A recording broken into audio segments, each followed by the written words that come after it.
गया। DNAB ने क्या रोड की माँ ने करी है, तो DNAB के जहाँ बाशिंदे बाढ़ते हैं सारा पानी गंदा बाहर निकाला, तो सारा रोड ख़राब कर दिया। ये रोड ख़राब पड़ा हुआ देखें कितना बड़ा सा ख़राब है रोड का, सही है।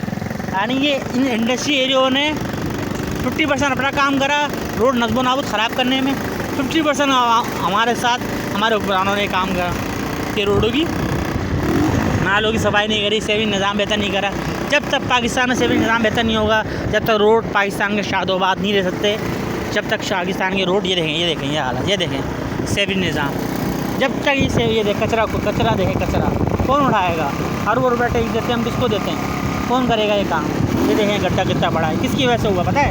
पानी निकासी बेहतर ना होने की वजह से हुआ। कि ये सब चीज़ दिखाना मेरा इंसानी खराबी पड़ सकी। मैं पाकिस्तानी शहरी हूँ, मैं चाहता हूँ पाकिस्तान में रहता हूँ, खाता हूँ, पीता हूँ और उस पाकिस्तान का मुहाफ़िज़ बनना चाहता हूँ।